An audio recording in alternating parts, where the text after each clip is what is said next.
Voici la pièce la plus monumentale du musée, le sarcophage de Sidamara. Il date du IIIe siècle après Jésus-Christ et est de style antique tardif. Il pèse plus de 30 tonnes et les personnages de la face principale sont à taille humaine. Et l'ensemble cuve plus couvercle dépasse les 3 mètres de hauteur. L'archéologue britannique Charles Wilson découvrit ce sarcophage en 1882. Ne pouvant pas le bouger, il se trouvait dans une fosse profonde de 4 mètres, et les têtes des défunts étant déjà manquantes, il prélève alors la tête d'Eros sur le couvercle pour l'emmener à Londres et il laisse le sarcophage en place. Redécouvert en 1898, c'est donc l'archéologue et premier directeur du musée d'Istanbul, Osman Hamdi Bey, qui le ramènera à Istanbul avec bien des difficultés. En 1933, la fille de Wilson fait don de la tête d'Eros au Victoria and Albert Museum de Londres en mémoire de son père. Pendant 140 ans, les archéologues turcs, les directeurs de musées et les diplomates vont batailler pour obtenir la restitution de la tête d'Eros. Elle a enfin été replacée sur le sarcophage en 2022. Un crâne et 2 jarres ont été retrouvés dans ce sarcophage, probablement un homme et son épouse.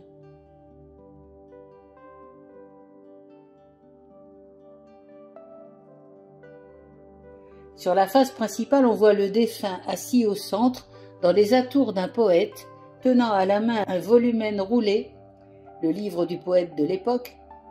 À côté, son épouse, vêtue comme une muse, alors qu'à sa gauche, une autre personne se tient, peut-être sa fille, vêtue comme Artémis. Castor et Pollux les entourent. Cet homme était inspiré, mais les archéologues restent perplexes sur le sens de la scène. Peut-être aimait-il la chasse et la poésie? Sur le petit côté de gauche, on trouve l'offrande au tombeau. Une femme élégante s'apprête à poser une corbeille de fruits et de fleurs sur la table tripode placée devant le tabernacle et la porte. Un homme se tient de l'autre côté avec dans la main un rouleau de poète, un volumen. Au-dessus et au-dessous, des scènes de chasse. Sur les 2 autres faces se déroule une scène de chasse ininterrompue, avec de multiples chevaux et chasseurs et divers gibiers de la biche au lion. Beaucoup de mouvements et d'animation. Elles sont malheureusement en moins bon état que la scène domestique.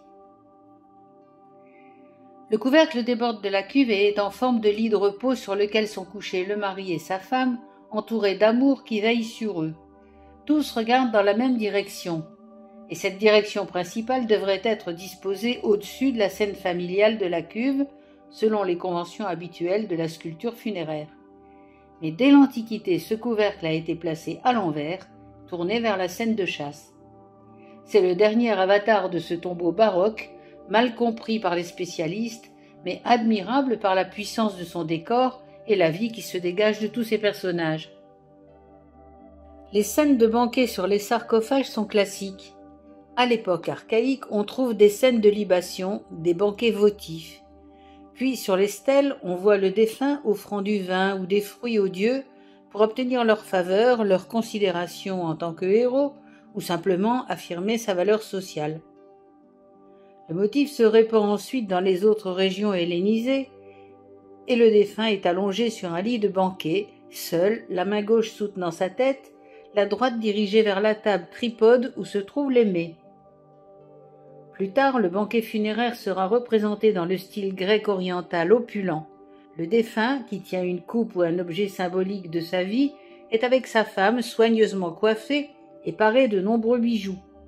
Les décors sont enrichis, voire débordants, les meubles décorés, et un grand nombre d'attributs est ajouté pour indiquer la profession du défunt, montrer ses passions, montrer qu'il était un homme cultivé, riche, entouré de sa famille et de ses esclaves.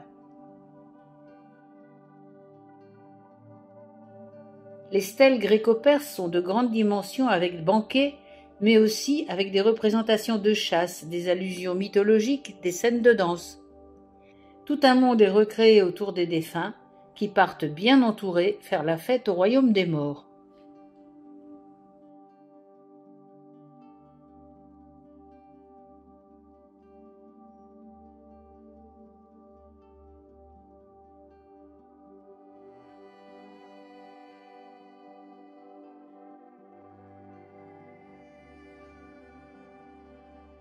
Ici, le motif n'est pas clair.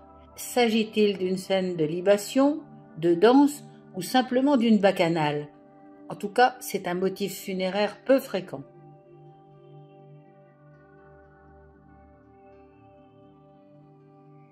Le temple d'Hécate se trouvait à Lagina, région actuelle de Bodrum, au IIe siècle avant Jésus-Christ. C'était un centre religieux important, construit sur un site sacré existant depuis le 8e siècle avant Jésus-Christ. Dans la mythologie, Hécate est une descendante du soleil et fille de Titan. C'est la déesse de la magie, des portes, des passages et des carrefours. Hécate simple est la bonne et aimable protectrice de la porte du foyer. Mais Hécate triple, l'Hécate à 3 têtes, est la sombre déesse de la nuit, du danger, de la mort, des maléfices. Le temple est simple, un péristyle entourant la cella ou salle sacrée, et c'est tout. Des colonnes de style corinthien, mais avec 2 colonnes ioniques, et pas très grand, 28 mètres sur 22. Il était décoré de 2 types de frises, l'une présentant Hécate toute seule, vêtue d'un chiton, portant une fiale, c'est-à-dire une coupe sans pied pour les libations, et une torche à la main, pour guider les jeunes mariés vers la porte de leur nouvelle maison. L'autre représente des scènes mythologiques, où elle est entourée d'Amazones et de guerriers, qui représentent probablement la puissance de Rome, sur la frise nord. Sur la frise ouest, Hécate participe à la gigantomachie. C'est la guerre entre les dieux et les géants, fils de Gaïa la Terre, et c'est un thème récurrent de l'Antiquité. Zeus avait affronté son père Cronos, roi des Titans, pour prendre sa place, et lors de cette guerre, les Titans avaient perdu la bataille et étaient enfermés dans le Tartare, autant dire l'enfer. C'est la titanomachie. Pour venger ses fils, Gaïa déclare la guerre aux dieux de l'Olympe et appelle ses fils, les géants, à la rescousse. C'est la gigantomachie, objet de la frise où apparaît Hécate.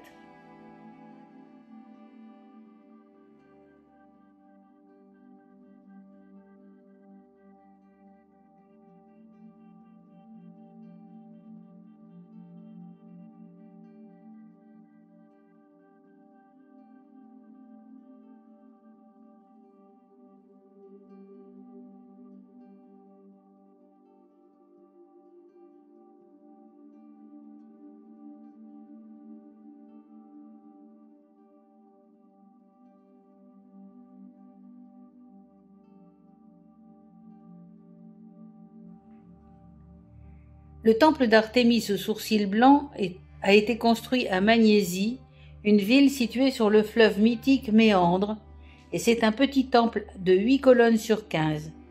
Il abritait une grande statue d'Artémis. Sa frise conservée au Louvre représente une amazonomachie, et c'est une des mieux conservées de l'Antiquité. L'amazonomachie, littéralement le combat des Amazones, raconte la guerre entre ces guerrières qui combattent les Grecs et notamment Thésée qui captura leur reine Hippolyte, Achille ou encore Héraclès.